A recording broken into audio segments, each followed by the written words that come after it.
अलग देखो यहाँ पर गुरुत्वाकर्षण चैप्टर है ना। बताओ गुरुत्वाकर्षण किसे कहते हैं? दो गुरुत्वाकर्षण हमेशा दो वस्तुओं के बीच में लगेगा। कितने वस्तुओं के? जैसे मान लीजिए कि यहाँ पर एक वस्तु है और एक यहाँ पर एक वस्तु है, इसका द्रव्यमान m1 है, एक द्रव्यमान, तो इसके बीच जो बल लगता है वो कौन सा बल होगा? गुरुत्वाकर्षण बल। अरे पृथ्वी जिस बल से किसी वस्तु को अपने केंद्र की ओर खींचती है उस बल को हम गुरुत्व बल या भार कहते हैं। और वही देखो कितने गुरुत्वाकर्षण बल के लिए कितने लागू होंगे? दो पिंड रहेगा तभी गुरुत्वाकर्षण बल है, दो पिंड नहीं रहेगा तो अकेले किसी पिंड पर गुरुत्वाकर्षण बल। तो इसमें क्या बोला जाता है? गुरुत्वाकर्षण का नियम। ये पृथ्वी के लिए आज केवल पढ़ा जाएगा गुरुत्वाकर्षण का। गुरुत्वाकर्षण के नियम में बोला गया कि माना कि m1 तथा m2 दो वस्तुएं हैं। माने m1 तथा m2 द्रव्यमान की दो वस्तुएं हैं जो एक दूसरे से स्मॉल और दूरी पर स्थित है। इस पर आरोपित गुरुत्वीय बल क्या है? A। दोबारा से, माना कि m1 तथा m2 दो द्रव्यमान की वस्तुएं हैं जो एक दूसरे से स्मॉल और दूरी पर स्थित है। इसका मान बताइए क्या होगा? यहाँ पे इस पर आरोपित गुरुत्वाकर्षण बल क्या है? Capital A। अब सुनो, अलग देखो, बोला गया कि इस नियम के अनुसार किन दो वस्तुओं पर आरोपित गुरुत्वीय बल A। इस नियम के अनुसार इन दो वस्तुओं पर आरोपित गुरुत्वाकर्षण बल A दोनों वस्तुओं के द्रव्यमानों के गुणनफल के समानुपाती, दोनों वस्तुओं के द्रव्यमानों के गुणनफल के समानुपाती तथा उनके बीच की दूरी के वर्ग के व्युत्क्रमानुपाती। समझ में रहा है? इस नियम के अनुसार किन दो वस्तुओं पर आरोपित बल F दोनों वस्तुओं के द्रव्यमानों के गुणनफल के समानुपाती तथा उनके बीच की दूरी के वर्ग के व्युत्क्रमानुपाती। दिक्कत है किसी को? इस नियम के अनुसार किन दो वस्तुओं पर आरोपित बल F दोनों वस्तुओं के द्रव्यमानों के गुणनफल के समानुपाती तथा उनके बीच की दूरी के वर्ग के व्युत्क्रमानुपाती। आप बताओ एकर मतलब होगा कि द्रव्यमान जितना द्रव्यमान बढ़ाओगे उस पर गुरुत्वाकर्षण बल उतना ही बढ़ेगा। जितना दूरी घटाओगे, कोई भी चीज है दुनिया में याद रखिए, जब पास लाओगे तो दूरी क्या होती है? कम होती है।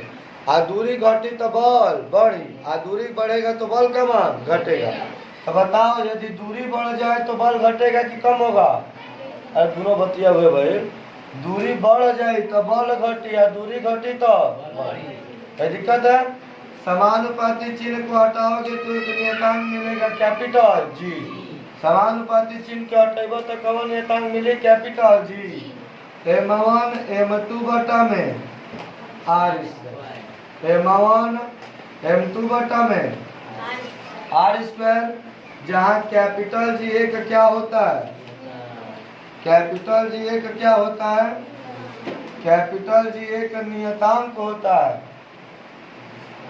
जिसे हम क्या बोलते हैं? सार्वत्रिक गुरुत्वाकर्षण नियतांक कहते हैं। ठीक है? कैपिटल G क्या होता है? नियतांक होता है जिससे सार्वत्रिक गुरुत्वाकर्षण नियतांक। चलो बोलो, कैपिटल G का मान कितना होता है? 6.67 गुणे 10 के घात -11। आप सुनो, कैपिटल G के मात्रक निकालेगा बनाओ। जब कैपिटल G का मात्रक आपको निकालना है, भाई कैपिटल G को छोड़ दोगे, बल का मात्रक, दूरी का मात्रक, मीटर स्क्वायर प्रति किलो। बस रट लिया, पेपर में ज्यादा कॉम्पिटेटिव एग्जाम पूछता है। कॉम्पिटेटिव में इस मात्रक पूछ देगा, ये बहुत इंपॉर्टेंट टॉपिक है ना। कैपिटल G का मान कितना होता है? 6.67 गुणे 10 के घात -11 न्यूटन मीटर स्क्वायर प्रति kilo gram square. Newton meter square प्रति किलोग्राम स्क्वायर। बीमा बताओ तो एकर का होई? बल का बीमा बोल दो, ml पावर -2 हो जाएगा ना। अरे बल के बीमा का हो, ml पावर -2, दूरी के बीमा l स्क्वायर बटा में का हो जाए, एक m स्क्वायर हो कि ना हो? अरे द्रव्यमान है ना, तो किलोग्राम द्रव्यमान का मात्रक होता है, तो यहाँ से m स्क्वायर हो गया। अच्छा ये बताओ बुआ, दो ऊपर जाए तो कितना हो जाए? एक में से दो गया -1, अरे ऊपर जाए तो माइनस हो ना, तो एक में से दो गए क्या हो गया? -1। देखो दो यहाँ पर और एक यहाँ पर है, तो कितना हो गया? 3, और यहाँ पर t पावर -2। तो बताओ गुरुत्वाकर्षण की नियतांक की विमा क्या होती है? m power -1 l power 3 t power -2। कोई दिक्कत है किसी को? दोबारा से देख लो क्या बोला गया। माना कि m1 तथा m2 द्रव्यमान की दो वस्तुएं हैं जिन्हें एक दूसरे से समान दूरी पर रखा गया, इस पर आरोपित बल क्या है? इस नियम के अनुसार किन दो वस्तुओं पर आरोपित बल? एक, दोनों वस्तुओं के द्रव्यमानों के गुणनफल के समानुपाती तथा उनके बीच की दूरी के वर्ग के व्युत्क्रमानुपाती। अब सुन लो, जिसे बोल दिया कि यहाँ पर दो स्थिति है, कैपिटल जी का मान बदलेगा कभी? कैपिटल जी का मान कभी बदलता? कैपिटल जी का मान कभी बदलता? एगो ट्रिक याद रखिए, जावना के नीचे r स्क्वायर आ जाएगी। संरक्षित बल पढ़ाएंगे आप लोगों को, संरक्षित असंरक्षित। जिसके नीचे r स्क्वायर आएगा वो हमेशा कौन सा बल हो जाता है? संरक्षित बल। तो इसको बताया जाएगा ना, संरक्षित असंरक्षित जब पढ़ाएंगे तो उसमें बताएंगे, उसमें ट्रिक बता दिया जाएगा। अच्छा ये बताओ, इतना कोई दिक्कत है किसी को? कैपिटल जी क्या होता है? नियतांक होता है जिससे सर्वाधिक गुरुत्वाकर्षण नियतांक। कैपिटल जी का मान कितना होता है? 14.67 × 10⁻11 न्यूटन मीटर स्क्वायर प्रति किलोग्राम। बीमा क्या होता है? बीमा को हमेशा बड़े ब्रैकेट में पढ़ा है ना, बीमा को हमेशा किस ब्रैकेट में लिखा जाता है? बड़े ब्रैकेट में। m power -1 l power 3 t power -2। अच्छा एगो क्वेश्चन सुन लो। क्वेश्चन जैसे मान लो बोल दिया गया कि यदि मान लीजिए कि दो द्रव्यमान है m1 तथा इनके बीच की दूरी को 2 गुना कर दिया जाए, बीच की दूरी को बताइए कि गुरुत्वाकर्षण बल पर क्या प्रभाव पड़ेगा? जब हई 2 गुना, मान लो कि जब बीच की दूरी को 2 गुना बढ़ा दिया जाए, बताओ दूरी बढ़ी तो बल घटी कि बढ़ी? घटी। तो दो दूनी के, तो बताओ बल क गुना घटी? 4 गुना। अरे 2 गुना बढ़ाओ तो 2 का स्क्वायर करोगे ना, जब 2 गुना बढ़ाओगे तो 2 का स्क्वायर, बोलो बढ़ाओगे तो दूरी क्या बढ़ाओगे तो बल क्या होगा? घटेगा। और दूरी घटाओगे तो बल, बताओ आप बल कुछ बताइए ना, पूछा तो नहीं। यदि दो पिंडों के बताओ 3 गुना घटा दिया जाए, दूरी को 3 गुना घटा दिया जाए तो बल क्या होगा? 9 गुना बढ़ेगा ना। अरे यहाँ वर्ग है, बोलो 4 गुना घटा दोगे तो 16 गुना बढ़ेगा, 4 गुना कम कर दो तो 16 गुना बढ़ेगा, 4 गुना बढ़ा दो तो घट जाएगा। समझ में आ रहा है? अब अच्छा बताओ, यदि आप द्रव्यमान 10 किलोग्राम का है, दोनों का द्रव्यमान मिलकर 10 किलोग्राम, इस पर गुरुत्वाकर्षण बल कितना लगेगा? 10 न्यूटन। क्योंकि यह जितना रहेगा यह भी उतना रहेगा, मतलब सीधा ताकि मतलब सीधा देखेगा तो क्या होगा? समानुपाती, दोनों बढ़ेगा, घटेगा तो घटेगा। लेकिन मान लो तिरछे झकल मतलब का कि एगो बढ़े तो दूसरे का दिक्कत है किसी को? इतना तो समझ में आ गया। अच्छा ये बताओ, यदि किसी भी किन दो पिंडों के बीच की दूरी को 5 गुना बढ़ा दिया जाए तो गुरुत्वाकर्षण बल पर क्या प्रभाव पड़ेगा? 25 गुना कम होगा। हमने बताया कि यदि किन्हीं दो पिंडों के बीच की दूरी को कितना गुना बढ़ा दिया जाए?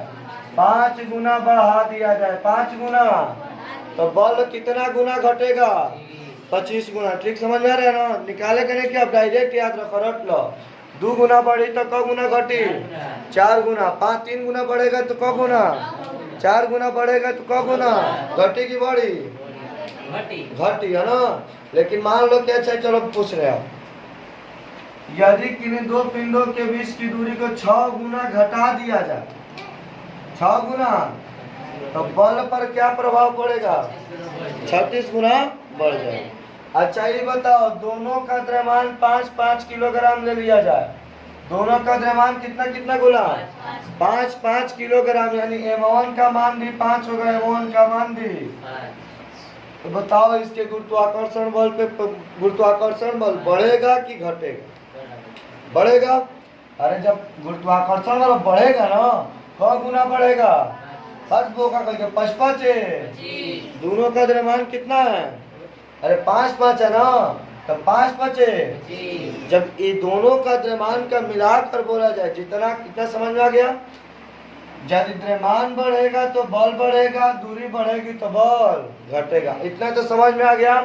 गुना में बढ़ेगा तो क्या कर दोगे? बल। गुना में बढ़ेगा तो ये दूसरा क्या होगा? घटेगा। अब देखो अब क्या कहता है, प्रतिशत का क्वेश्चन कभी कभी दे देते, कभी कभी किसका क्वेश्चन? आप प्रतिशत का देगा तो याद रखिए कि 5% से हमेशा कम देगा। कितने से? हाँ, कम। जब पेपर देने जाओगे 5% से, फिजिक्स है तो फिजिक्स की तरफ पूछेगा।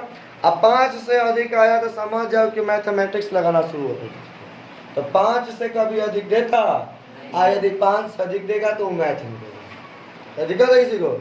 देखो यदि परसेंट हो जाए, बोल दे कि अब किन दो वस्तुओं के बीच की दूरी को 2% बढ़ा दिया जाए, समझ आ रहा है? बस यदि परसेंट बढ़ी तो 2 से 2 गुना कर दियो, 2 गुना। यदि परसेंट बढ़ेगा तो क्या कर दोगे? 2 गुना। गुना रहेगा तो उसका क्या कर दोगे? वर्ग। अंतर समझ में आ रहा है ना? तो बताओ, अब बताइएगा, यदि किन दो वस्तुओं के बीच की दूरी के 3% बढ़ा दिया जाए तो बल कितना परसेंट? 6% घटेगा कि बढ़ेगा? घटेगा। दूरी और बल में हमेशा विपरीत का चिन्ह होता है, व्युत्क्रमानुपाती। बताओ 4% बढ़ा देबा तो घटी की बढ़ी? समझ में आ रहा है? लेकिन यही 4 गुना बढ़ा दिया जाए तो कितना गुना? 16 गुना। 4 गुना बढ़ा दिया जाएगा तो कहीं दिक्कत है किसी को? गुना रहेगा तो क्या करोगे? वर्ग। गुना रहेगा तो 16 गुना। यदि ये बढ़ेगा तो ये क्या हो जाएगा? घट जाएगा। और यदि यह घटेगा तो ये दिक्कत है। अच्छा ये बताओ, इन दोनों के बीच की दूरी को 2.5 गुना कम कर दिया, 2.5% कम कर दिया जाए, 2.5% कम कर दिया जाए, तो बताओ यह इसका क्या होगा? यदि इसको कम कर दिया जाए तो 5% बढ़ जाएगा ना। बस याद रखना है, परसेंट रहेगा तो कितने से गुणा करोगे? 2 से। परसेंट रहेगा तो 2 से गुणा, और गुना रहेगा तो वर्ग कर देना। यदि 1 बढ़ेगा तो 1। ये दूरी और बल वाला है, कहीं दिक्कत है किसी को? चलो बताओ, यदि किसी भी, ध्यान से देखिएगा,